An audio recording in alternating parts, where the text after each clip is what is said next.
নমস্কার বন্ধুরা, আজ আমি আপনাদের সাথে শেয়ার করতে চলেছি দানাদার মিষ্টি রেসিপি। আর এটা খেতে কিন্তু অসাধারণ হয়েছে বন্ধুরা। খাঁটি দুধের দানাদার মিষ্টি কিভাবে তৈরি করবেন সেটাই দেখে নেওয়ার অনুরোধ রইল। সবার প্রথমে ফুল ফ্যাট দুধ আমি বসিয়ে দিয়েছি চুলার উপর। এটা কিন্তু আমি জাল করে নিচ্ছি। এবার জাল করে নিয়ে আমি একটা পাত্রতে ঢেলে নেব। রসগোল্লার ছানা যখনই কাটবেন আপনি, তখন কিন্তু একবারে উতলানো দুধের মধ্যে কিন্তু আপনি ছানার জলটা দিবেন না, তাহলে ছানাটা শক্ত হয়ে যাবে, সেক্ষেত্রে মিষ্টিটা ঠিকমতো তৈরি হবে না। তো এবার আমি ছানার জল নিয়েছি, আর এটা আমার এক সপ্তাহ আগের জল, সেই জন্য এই জলটা দিয়ে আমি কাটবো। আর এই জলের মধ্যে আমি কোনো প্রকার কোনো জল মিশাইনি। আপনারা যদি মনে করেন এই জলটা অনেকটাই টক, সেই জন্য কিন্তু জলটা মিশিয়ে নেবেন। এতে করে জলটা একটু টক ভাব চলে যাবে, আর ছানাটাও কিন্তু বেশ নরম ছানা তৈরি হবে।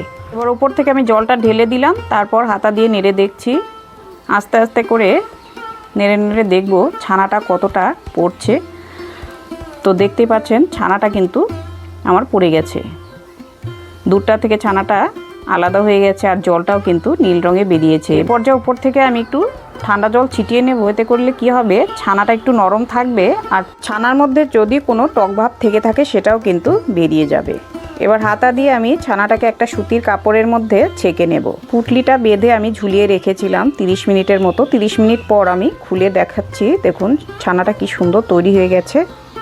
এবার ছানাটাকে আমি একটু ভালো করে ভেঙে নিচ্ছি। আর এবার ভেঙে নিয়ে তারপর কিন্তু হাতের যে এই তালুটা আছে, এখান দিয়ে কিন্তু প্রেস করে করে আমাদেরকে ছানাটাকে মেখে নিতে হবে। ছানাটা এভাবে করে ঘষে নিয়ে তারপর কিন্তু আমি ময়দা নিয়ে নিলাম 2 চামচের মতো। তারপর ময়দাটাকেও আমি ছানার মধ্যে ভালো করে মেখে নিচ্ছি। এবার আমি সামান্য একটু খাবারের ছোটা নিয়ে নিলাম। ছোটাটাও আমি একটু ভালো করে মেখে নেব।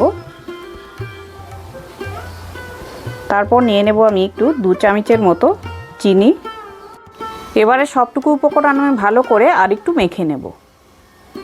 এভাবে করে হাত দিয়ে ডলে ডলে মেখে নিতে হবে। তারপর একটা ছানার মণ্ড তৈরি করে নেব। এভাবে করে ছানা মণ্ডটা হয়ে গেলে আমি একটা সুতির কাপড় দিয়ে তারপর ঢেকে রেখে দিচ্ছি। এবার শিরা তৈরি করব। আমি কড়া বসিয়ে দিয়েছি। গ্লাস মেপে 4 গ্লাস জল দিয়ে দেব, আর 4 গ্লাস চিনি নিয়ে নেব। এটা হাই ফ্লেমে আমাদেরকে জাল করে নিতে হবে। এই ফাঁকে আমি ছানার বলগুলো তৈরি করে নেব। ছানার মণ্ড থেকে আমি ভাগ ভাগ করে নিয়েছি। এবার বলগুলো একটু গোল করে নেব। এভাবে করে গোল গোল করে ছানার বলগুলো তৈরি করে নিলাম। আপনারা নিজেদের পছন্দ মতো ছোট বড় আকার করে করে নেবেন। এটা কিন্তু ফুলে ডবল হবে। এদিকে আমি হাতা দিয়ে নেড়ে নেড়ে জাল করে নিচ্ছি, আর দেখে নিচ্ছি কতটা শিরা তৈরি হয়ে গেল। আমরা একটু দেখে নেব আঙুল দিয়ে। একটু চিটচিটে ভাব হয়ে গেছে। এবার আমি বুঝে নিলাম শিরাটা পুরোপুরি রেডি হয়ে গেছে। এই পর্যায়ে আমি ছানার বলগুলো ওপর থেকে একে একে দিয়ে নেব।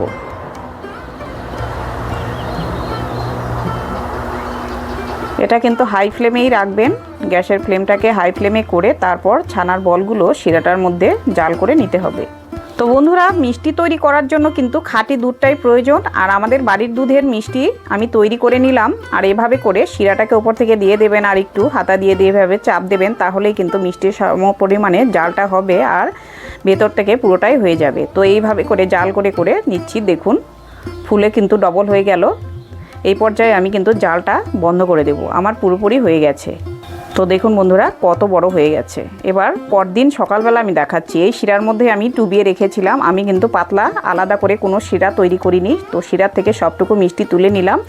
এবার দেখুন কতটা সুন্দর মিষ্টি তৈরি হয়ে গেল, রসগোল্লা তৈরি হয়ে গেল। আপনি এভাবে দানাদার মিষ্টি বানিয়ে দেখুন, খেতে অসাধারণ লাগবে। আপনাকে একটা কেটে দেখিয়ে দিচ্ছি। দেখুন এটা খেয়ে দেখুন একবার। ভেতরটা কিন্তু জালিদার, আর খেতেও কিন্তু অসাধারণ। তো বন্ধুরা, ভিডিও কেমন লাগলো একটু কমেন্ট করে জানাবেন, আর ভালো লাগলে একটি লাইক করে দেবেন।